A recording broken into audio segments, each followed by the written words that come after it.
अस्सलाम वालेकुम, मैं हूँ पारस जहां ज़ेब और हमारे नए सफर की इब्तिदा हो चुकी है। आज सुनो टीवी पर ये मेरा पहला प्रोग्राम है, तो ये सुनो का समा है। ये सच दिखाने, आवाम की बात सुनने और हुक्मरानों तक पहुंचाने का जरिया है और ये आपके एतबार और मेरे एतमाद का गहरा रिश्ता है। और बात जब एतबार और एतमाद की होना, तो फिर सिर्फ उसूलों की तबलीग काफी नहीं, खुद भी कुछ उसूल तय करने पड़ते हैं। फिर अपने बनाए उसूलों पर ईमानदारी का पहरा देना पड़ता है, खड़ा होना पड़ता है, कुर्बानियां देनी पड़ती हैं, नफा नुकसान का हिसाब रखे बगैर इन उसूलों की हिफाजत करनी पड़ती है। मैंने जब इस कुर्सी पर बैठने का फैसला किया तो उसी वक्त अपने कुछ सहाफती उसूल बनाए और आज तक उन्हीं उसूलों पर खड़े होने की कोशिश की है। और ये गलत को गलत और सही को सही कहने का उसूल है, विलन और हीरो में फर्क करने का उसूल है, जालिम और मजलूम की पहचान का उसूल है, हुक्मरानों को उनका फर्ज याद दिलाने, हिज़्ब इक़्तिदार और हिज़्ब इख्तिलाफ को आईना दिखाने और हर हाल में अवाम की बात करने का उसूल है।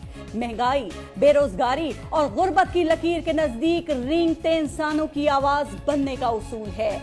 आज उसूलों का सौदा आसान और उसूलों पर खड़े रहना मुश्किल है, लेकिन आप गवाह हैं कि मैंने ज़मीर का सौदा करने पर हमेशा ज़मीर की आवाज़ सुनने को तरजीह दी है और इन्हीं उसूलों की वजह से आपने मेरे प्रोग्राम को हमेशा पसंद किया और कामयाब बनाए रखा। मेन स्ट्रीम हो या डिजिटल मीडिया, आपने हर जगह हमारी हौसला अफजाई की। आप सबका बहुत शुक्रिया। सुनो टीवी ने हमें वेलकम किया, इसकी मैनेजमेंट ने एतमाद किया। सुनो टीवी की मैनेजमेंट का शुक्रिया और मुझे यकीन है कि आप आगे भी हमारे प्रोग्राम को इसी तरह पसंद करते रहेंगे इंशाअल्लाह। वैसे क्या ख्याल है, शुक्रिया तो इस मुल्क में बहरान पैदा करने वालों का भी बनता है और फिर इस पर किस किस का शुक्रिया अदा करें, क्योंकि इस वक्त तो हर तरफ बहरान ही बहरान है। मईशत का बहरान है, माशरे का बहरान है, रवैयों का बहरान है, अखलाकियात का बहरान है, सियासत का बहरान है, सहाफत का बहरान है, समाज का बहरान है, इंसाफ का बहरान है, अदवियात का बहरान। तो एक तरफ ये बहरान है और दूसरी तरफ इन बहरानों में फंसा हुआ हमारा प्यारा पाकिस्तान है। और यकीन करें कि यहाँ किसी को भी किसी बहरान की फिक्र है और ना ही इस पाकिस्तान की परवाह है। जनाब, यहाँ फिक्र है तो अपनी बारी की, परेशानी है तो खुद कुर्सी पर बैठने की।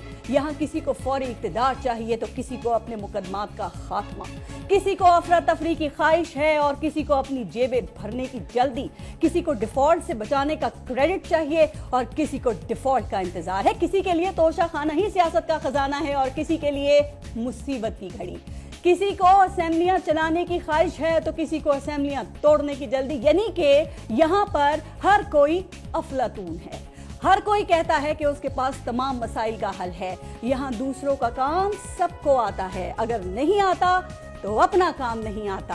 खजाना खाली है, तनख्वाहें और पेंशन देना मुश्किल हो रहा है, लेकिन साबिक और मौजूदा वुज़राए खजाना आपस में लड़ रहे हैं, एक दूसरे को खराबी का इल्जाम दे रहे हैं। क्या आप में से किसी ने ये सोचा कि इस मुल्क के अवाम की क्या हालत है? क्या किसी ने ये सोचा कि इस महंगाई में गरीब आदमी के घर का चूल्हा कैसे जलता होगा? क्या किसी ने सोचा कि जिस घर में एक कमाने वाला हो उस घर में क्या कयामत गुजरती होगी? किसी ने सोचा कि बीमार पड़ने वाले गरीब का इलाज कैसे होता होगा? तो जनाब, आज ये सोचने का वक्त है कि ये रियासत बचेगी तो आपकी सियासत बचेगी, अवाम रहेंगे तो हुक्मरान रहेंगे और इसी सोच के साथ मैं अपना काम करूंगी। न्यूज़ बीट दिलों की धड़कन बना रहेगा। हाँ, ये जगह नई है, रास्ता नया है, लेकिन मंजिल वही पुरानी है कि खुशहाल पाकिस्तान देखने की ख्वाहिश है।